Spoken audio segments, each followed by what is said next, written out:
This is Barbara Johns. I'm an art historian, author, and former museum curator. My work for the past 15 years has focused on Issei, or immigrant generation Japanese American artists. Takuichi Fujii was among several Issei artists in Seattle who were well known before World War II and recognized for their American realist style of painting. With the coming of war, Fujii and his family, along with 120,000 people of Japanese descent on the West Coast, were forcibly removed from their home and confined in incarceration camps. First at the Puyallup Temporary Detention Site south of Seattle, and then at the Minidoka War Relocation Authority camp in southern Idaho. He left a unique record of his experience, particularly as an Issei perspective. My introduction to Fujii's trove of wartime artwork was wonderfully serendipitous. Although I knew his paintings of the 1930s, there was virtually no record of his activity or whereabouts after 1941, other than the fact of his wartime incarceration. I was beginning a dissertation, about the Issei artist's work in the 1930s, thinking I would have only tidbits of information about Fujii, when out of the blue, I was introduced online to his grandson and heir, Sandy Kita. Sandy, a scholar of Japanese art, was completing the translation of his grandfather's diary. Sandy and his wife, Terry, live on the East Coast and I on the West, but I had research to do in Washington, D.C., near their home. When we met, they showed me Fujii's wartime diary, some 150 watercolors, drawings, oil paintings, and wood carvings from the war years, and later work extending to the end of the artist's life. None of it had been seen outside the family. Fujii was born in Hiroshima, Japan in 1891. Within days of his 15th birthday, he boarded a ship for Seattle, where he was to meet his father and an older brother. His father and brother returned to Japan, but Fujii stayed and worked his way to become a fish merchant. He married and became the father of 2 daughters. He also became an artist, although there was no record of how or when. But by 1930, his paintings began to receive artistic recognition.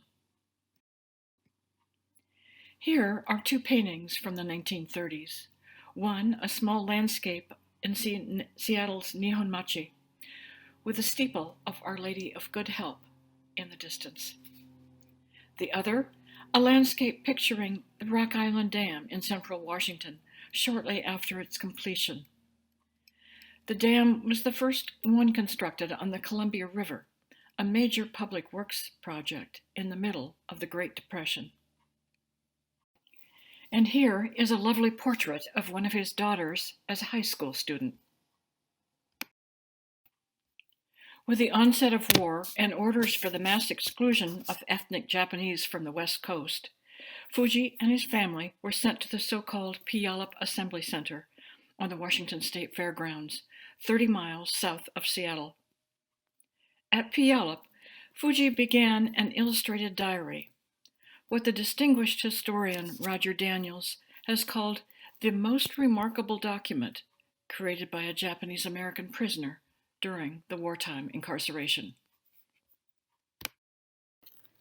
The diary is a small single volume, 384 pages of text and image that extend from the family's forced removal to the closing of Minidoka 3.5 years later. Recently, a generous donor purchased the diary on behalf of the Wing Luke Museum, assuring that it will be held in public trust. The texts are sometimes a brief label, others are longer, some in anguish, some in wry understatement. This entry recalls the family's last night in Seattle. It's one of the longest and the only one he titled. It reads, "An Evening of Reluctance." Finally, tomorrow, we must say farewell to this house in which we have become so accustomed.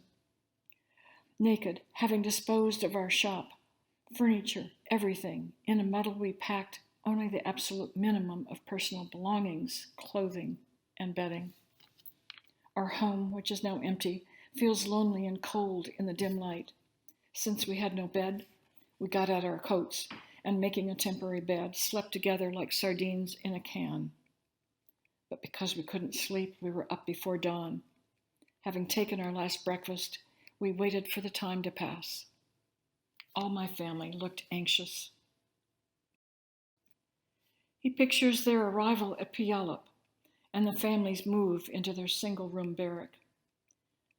On the very next page, he looks out the barrack's one window. He describes the fence, the machine gun, and the soldiers, and mourns, when war comes, do people become horrible like this? Thinking about that, I felt wretched. Although none of the diary's entries is dated, the sequence and repetition of images reveal the impact of events and conditions.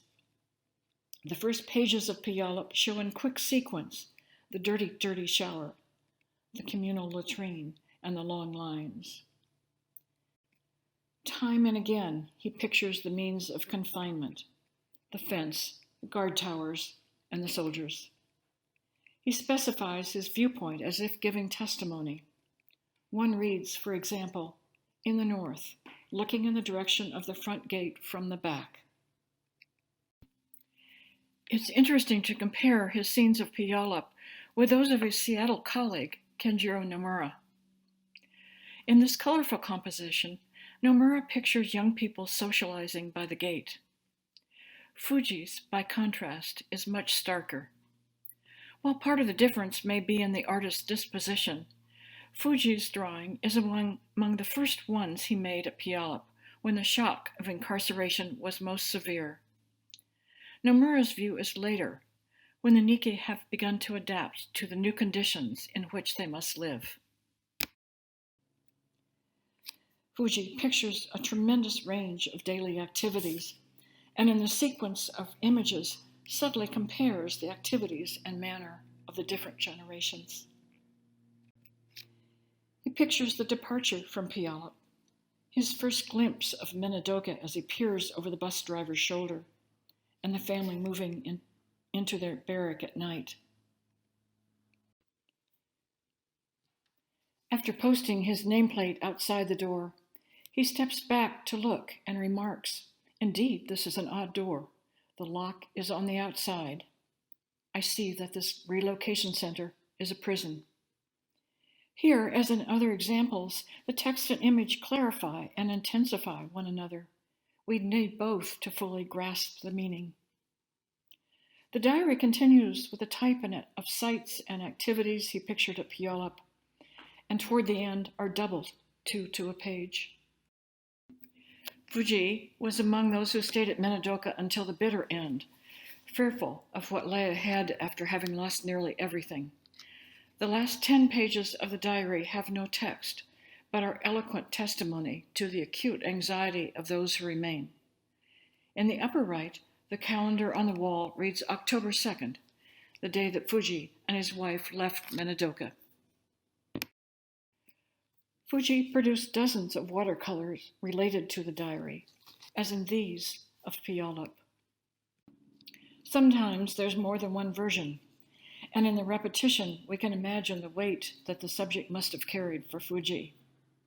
This diary page and 3 watercolors show the same boundary sign bearing orders from General John DeWitt, the commanding officer of the Western Defense Zone. The painting at center top, although very small, is the only one among all his wartime work where Fujii signed his name. Elsewhere, he pictures the house in the background, alone. It was the view from his barrack window and represents a potent symbol of freedom on the other side of the fence. These are among many paintings of Minidoka, some related to the diary, and others are new compositions. Here, the comparable diary images again specify the location and assert his presence and witness. He tells us this is the barbed wire around Block 24, and on the right, Block 19, seen from the place where I live.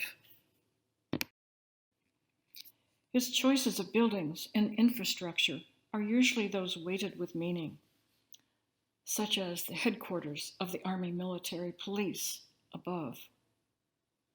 Here also is a sandstorm that he tells us darkens the day, and a lively inverted self-portrait which puts us as viewers in his place as witness. Some contain a distinct narrative character. These postcard-sized paintings show pounding mochi for the first New Year's celebration, and on the right, Fujii and his wife surprised by a rattlesnake. The diary tells us he was bitten and hospitalized. He began to experiment with a wide range of abstract styles. Here is the fence, again, the one around Block 24, in a montage of camp objects and landmarks. 44 of the largest watercolors were stored in this handmade portfolio. On the cover, he has taped a small drawing of Seattle, the city that had been his home, and for him, had gone up in flames. None of the watercolor work is dated, and it's not clear that all of the watercolors were painted during the war. Some may have been painted in later years as he reflected on his experience. Look carefully at the painting on the right, and you'll see the portfolio on his desk, along with a wastebasket of discarded work. And here, in the only such instances, he has signed his work with a rice bowl, a stamp of his Japanese heritage. Fujii was widely known as one of the camp's artists. If you're familiar with the Minidoka interlude, you've already seen some of his work, for he was its illustrator. On the left end page is Minidoka, and on the right, Puyallup. Here again is the sign bearing DeWitt's orders. After leaving Minidoka, Fujii and his wife moved briefly to Ogden, Utah, where their older daughter and her husband were working, and by the late 1940s, they moved to Chicago, where once again the entire family was reunited. It soon included 2 grandsons. Note the little boy in the cowboy hat. Fujii continued to paint in both abstract and realist styles. In the last years of his life, he produced a series of large, bold, black and white abstractions. He died in 1964. 3 generations of his family have carefully stored his artwork: his widow, his daughter, and his grandson. I've had the exceptionally rewarding opportunity to bring Fujii's accomplishment to public attention for the first time in my book published in 2017, and in this exhibition that is touring nationally until 2025. Here is Fujii's grandson, Sandy Kita, that little boy in the cowboy hat, at the opening of the exhibition at the Washington State History Museum. I'm deeply pleased that the exhibition appears now at the Missoula Art Museum, for nearby Fort Missoula shares an important role in the history of Japanese-American wartime incarceration. The exhibition introduces an artist whose work has been nearly unknown, but which contributes significantly to a more complicated, expansive, and inclusive view of American art and experience. I invite you to look and reflect. Thank you.